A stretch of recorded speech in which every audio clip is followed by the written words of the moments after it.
धवल जी, जी जो भारत सरकार द्वारा जो कृषि के लिए जितनी स्कीमें चलाई गई हैं, वो क्या क्या चलाई गई? देखिए, मैं आपको बता दूं कि हम लोगों ने जो भारत सरकार से जानकारी प्राप्त की है या हमने कृषि अधिकारी से जानकारी प्राप्त, हर हर इक्विपमेंट में 80% कम से कम सब्सिडी दी जा रही है। चाहे आप कृषि जी। संबंधित कोई भी सामान लेते हैं, वो हम्म। आपको नियरेस्ट न्याय पंचायत स्तर पर आपके कृषि विभाग में मिल जा रहा है। और जी। कुछ से अभी 95% तक सब्सिडी दे रहे हैं। तो अच्छा, हमारा वो किन मिशन। के? अच्छा धवल जी, एक मिनट, मैं जी जी, किन किन चीजों में मिल रही है थोड़ा बता सकते हैं सब्सिडी? ठीक है। अभी तो सब्सिडी जो है, आप किसी भी, जैसे आप ट्रेलर लेते हैं, पावर ट्रेलर लेते हैं, कटिंग मशीन लेते हैं, आप यहाँ मतलब कि अगर आप जो ट्रैक्टर है छोटा वाला जो स्पेशली हिल एरिया के लिए बनाया है, वो ट्रैक्टर हो गया, और पॉली हाउस हो गया, किसी भी चीज के लिए आप 80% सब्सिडी आपको मिलती है। ठीक है। ठीक। अच्छा, ये चीज। ये तो इसमें मिल रही है, ये तो आपके जो इक्विपमेंट्स हैं इनके लिए मिल रही है। क्या हाँ हाँ। गवर्नमेंट किसी ऐसी चीज के लिए भी सब्सिडी दे रही है, जैसे देखिए, बीज के लिए, केमिकल के लिए, या जो आपने कहा फेंसिंग, इन चीजों के लिए? देखिए, मैं आपको बता दूं कि आप कृषि से संबंधित कोई भी इक्विपमेंट लेते हैं या कोई भी खाद बीज कुछ भी लेते हैं, उन सब में आपको सब्सिडी दी जा रही है। आप कहीं से भी अपने न्याय पंचायत स्तर से या कृषि विभाग के किसी भी ऑफिस में चले जाइए, अगर आप कोई भी सामान लेते हैं, चाहे आप खाद लेते हैं, बीज लेते हैं, कोई भी सामान लेते हैं, उसमें आपको 80% सीधा सीधा सब्सिडी दी जा रही है। आप अच्छा जैसे अभी मैं आप। धवल जी धवल जी, ये जो सब्सिडी मिल रही है, जी। इसको लेने के लिए क्या क्या मानकताएं हैं, कौन कौन ले सकते हैं, थोड़ा बताएंगे? देखिए, मानकता तो ऐसा है, नॉर्मल सी बात है कि ये मानक सिर्फ किसानों के लिए है कि किसान वही जाए वही। तो लेकर के आए। लेकिन मैं आपको एक चीज और बता देता हूँ कि हम लोग, जैसे हम लोग हैं, हम किसान नहीं है। ठीक है, हम लोग किसानों के लिए काम कर रहे हैं, या कोई ऐसा व्यक्ति है जो किसान नहीं है, आप अगर किसी विभाग में जाओगे और बीज या खाद वगैरह कुछ मांगो, तो वो आपको सब्सिडी के तौर पे जो होती है वो दे देते हैं। लेकिन कुछ चीजें ऐसी होती हैं जो सब्सिडी के तौर पे आपको नहीं मिल सकती है, उसके लिए आपका किसान होना जरूरी है, और आपका किसान का रजिस्ट्रेशन करना बहुत जरूरी हो जाता है। जी। तो उसके लिए दो चीजें होती है, मैं आपको बता दूं, जैसे अभी हल्दी, अदरक का बीज जो मिल रहा है, ये सब्सिडी मिल रही है, लेकिन उनको मिल रही है जो किसान है। ये सब्सिडी उनके खाते में आएगी, ना कि उनको कम पैसे में दी जाएगी। मतलब आप अगर जैसे 50 रुपए के किलो अदरक है, माना इस बार बीज इसका 50 रुपए किलो है, और आपने 50 किलो अदरक लेकर के उसको बोने के लिए चले गए, तो आपको जो सब्सिडी मिलेगी वो आपके खाते में आएगी, और आपको उसका पैसा पूरा देना पड़ेगा। तो कुछ चीजों में ऐसी इस प्रकार से सब्सिडी मिलती है, कुछ चीजों में सब्सिडी ऐसे मिलती है कि आप भाइये, और जो उसका रेट है उसमें सब्सिडी वहीं पर मिल जाएगी, आपको सिर्फ सब्सिडी छोड़ पैसा वो देना है और बाकी सामान लेके आ जाना है। तो ये इस अच्छा। प्रकार की भी सब। देखिए, अभी तो हम ये कह सकते हैं बीज हो गया, अभी तक जितने भी बीज अभी प्रोवाइड हो रहे हैं, मतलब खासकर बीजों में 20, और मतलब अगर बात की जाए तो 30 या 40% बीज ऐसे होते हैं जो खराब होते हैं, जो मिस, मतलब अगर कहते हैं वो हाइब्रिड बीज है, लेकिन वो हाइब्रिड बीज नहीं होते। इससे अच्छा तो कई बार क्या होता है कि मार्केट से लेना फायदेमंद होता है। जैसे अगर मैं बात करूं कि बहुत सारी शिकायतें हमारे पास उद्यान विभाग की तरफ से आती है। उद्यान विभाग क्या करता है कि पौध, जैसे सेब के, अमरूद के, आम के, लीची के, इस प्रकार के पौध जो है हाइब्रिड बोल के दे देता है। लेकिन जब वो खेतों में लगाए जाते हैं और जब उसकी पैदावार की बात होती है, तो उसमें जो है उन पौधों में या उन पेड़ों में जब फलदार होने की बारी आती है या इनकम होने की बारी आती है, तो फल ही नहीं निकलते हैं। तो वो बेकार हो जाता है, वो जो उनकी मेहनत होती है किसान की वो खराब हो जाती है। तो अगर 100 पेड़ लिए हैं तो उसमें से 20 या 30 पेड़ या 40 पेड़ ही जो है आपके फलीभूत होते हैं, और 60 पेड़ जो होते हैं नॉर्मल किसी काम के नहीं होते हैं, वो सिर्फ मेहनत वेस्टेज होती है। जैसे कि आपने बताया ना अभी जी जी कि सरकार इन लोगों को जो यहाँ पे है, ये जो सब्सिडी जो है जो गवर्नमेंट के द्वारा आती है, तो सुनने में आ रहा है, जो पूर्व में भी जो इंडिया पोस्ट से जो लोगों से वार्ताएं हुई, तो कहते हैं कि वो जो स्कीम है हमारे तक नहीं पहुंचती, जो सरकार की जो स्कीम है हमारे तक नहीं पहुंचती। तो ये क्या देखिए कारण है कि वो स्कीमें? हाँ जी। देखिए मैं जी आपको बताइए। बता दूं, सरकार की जो स्कीमें होती हैं, न पहुंचने के कारण बहुत हैं, लेकिन सबसे जो कारण है, सबसे बड़ा कारण है, वो ये है कि सबसे पहले तो बताया ये जाता है कि आप जो है, मतलब अधिकारी लोग क्या करते हैं, जो किसान होता है, जो खेत में काम करता है, उसको पहले तो इतनी फुर्सत नहीं होती है कि वो अधिकारियों के पास जा करके ये पूछे कि क्या सब्सिडी आई है, क्या चीज हमको मिल सकती है। दूसरी कंडीशन क्या आता है, अगर वो ऑफिस जाते हैं तो ऑफिस में ये बोला जाता है कि आपको ये कागज चाहिए होंगे और इस कागज को करने के बाद हम आपको सब्सिडी में ये चीज देंगे। तो उसमें भी कई चीज होती है कि आपको हमारे जिले में जाना होगा, वहाँ कागज जमा कराने होंगे। अगर आपने अपने नियरेस्ट नगर क्षेत्र में कागज जमा कराए तो ठीक है, नहीं कराए तो आपको जो है जिला कार्यालय में जाके कागज जमा कराने पड़ेंगे। उसके बाद आपको पूछना पड़ेगा कि भाई मेरे जो मैंने सब्सिडी के लिए भरा था कागज का क्या हुआ।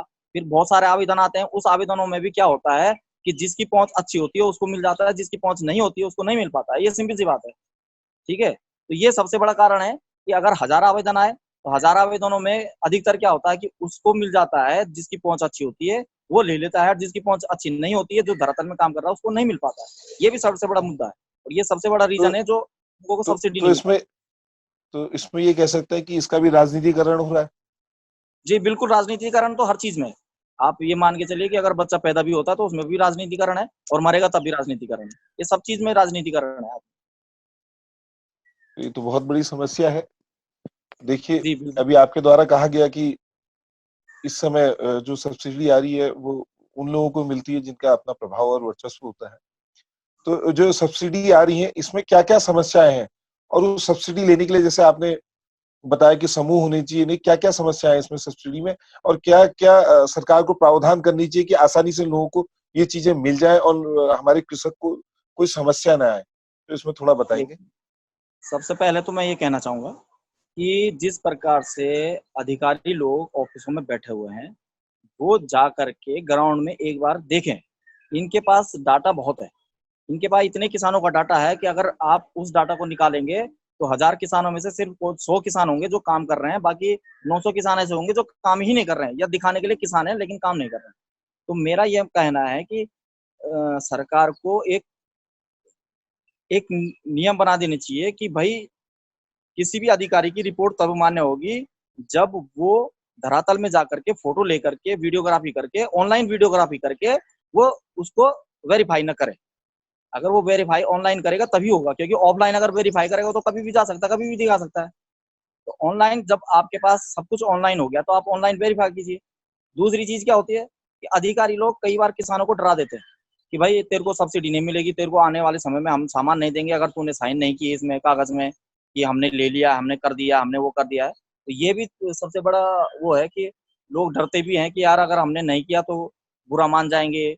ये समस्या भी है यहाँ। तो ये इस जैसे आपने कहा कि अधिकारी डराता है, तो ये वीडियोग्राफी में भी तो पार्शियलिटी हो सकती है। इसको रोकने के लिए क्या किया जाए? देखिए, वीडियोग्राफी में क्या पार्शलिटी होती है, कहने का मतलब कि ऑनलाइन होना चाहिए।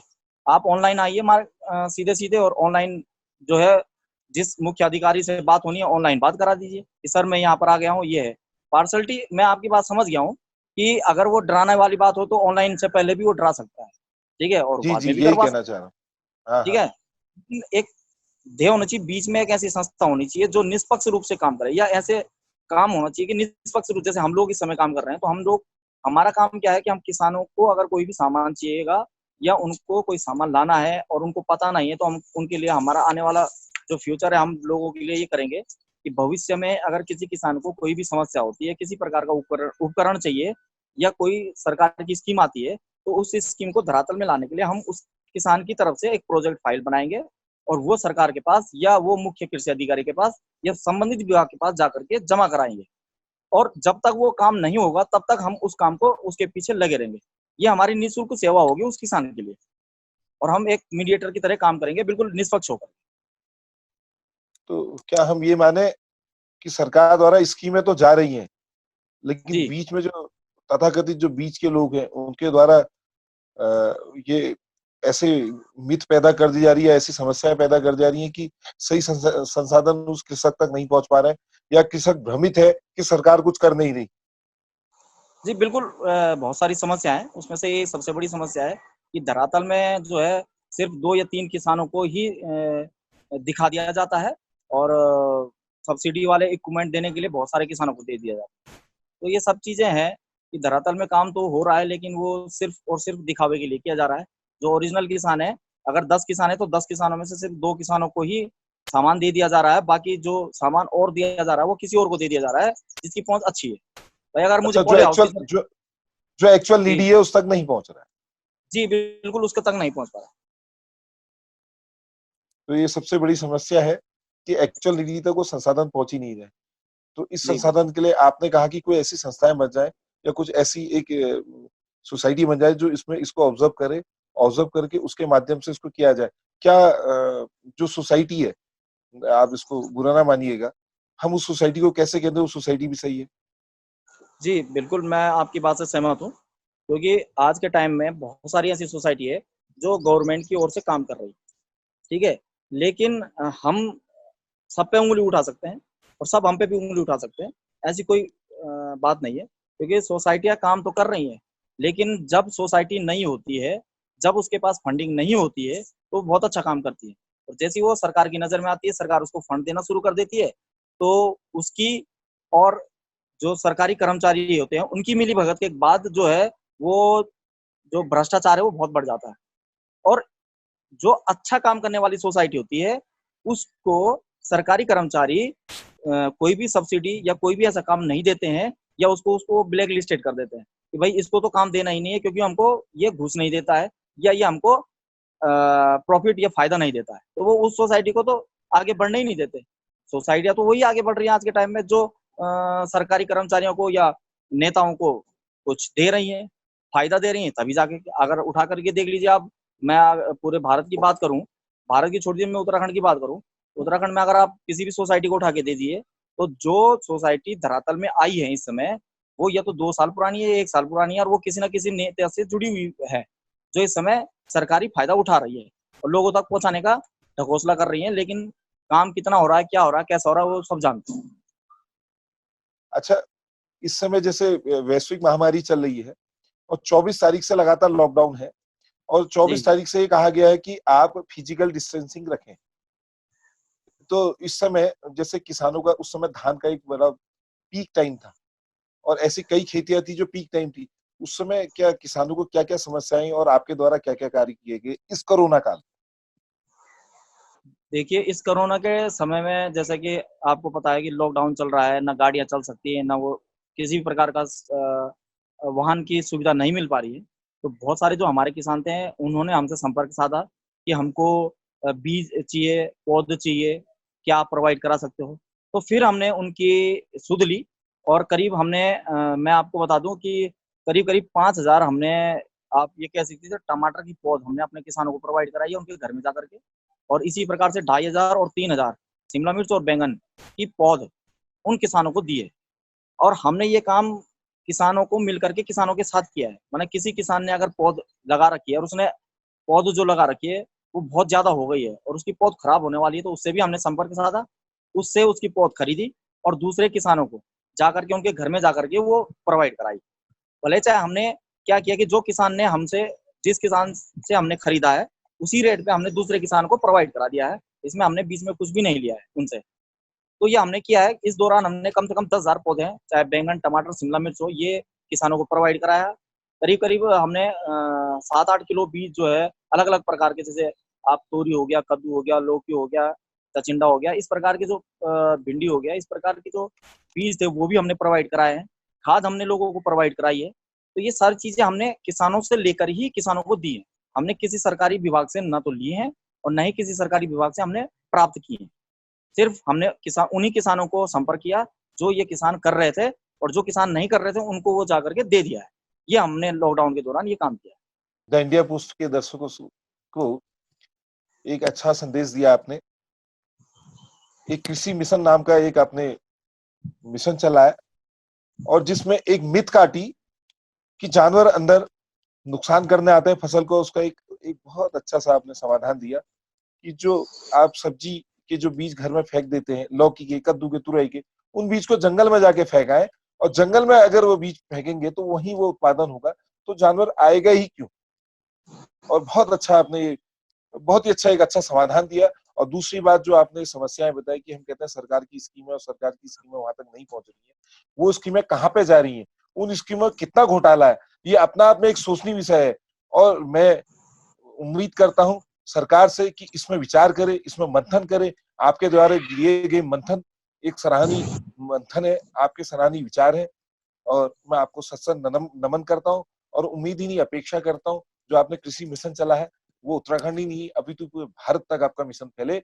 इसी के साथ हम इस वार्ता को विराम देते हैं। धन्यवाद। नमस्कार।